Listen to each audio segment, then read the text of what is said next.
Stick Shift Disaster Chronicles. So last summer, my parents decided that it was finally time for me to learn how to drive stick shift, because apparently, real driving involves sweating profusely and wondering if that smell is your clutch or just your dignity burning.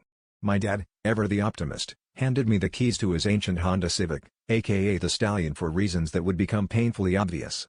My mom climbed into the back seat with a rosary and a look that said she was rethinking every parenting decision she'd ever made. The plan was simple: a few loops around the neighborhood, maybe a trip through the drive-thru, and hopefully zero calls to roadside assistance. Things started off just rocky enough to be encouraging. I managed to grind my way out of the driveway, mailbox, and I only stalled 3 times before we reached the first stop sign. Dad kept shouting, "More gas. Less clutch." As if that was a helpful instruction and not some kind of existential riddle. We were about 2 blocks in when my mom suggested we take a detour to practice hill starts.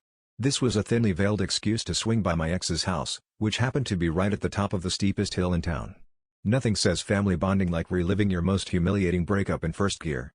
As we approached the hill, I could feel my palms sweating through the steering wheel, and my foot started doing an involuntary tap dance on the clutch. Just as we inched up in front of my ex's house, the car jerked, sputtered, and died with a dramatic shudder, right as my ex stepped outside to take out the trash. Our eyes met.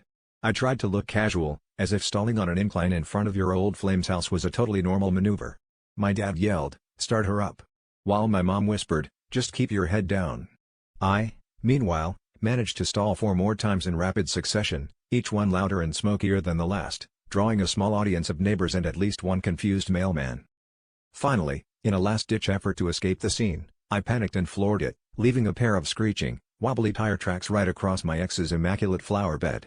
My parents sat in stunned silence as we limped home. Later, my dad tried to reassure me, "At least you didn't crash."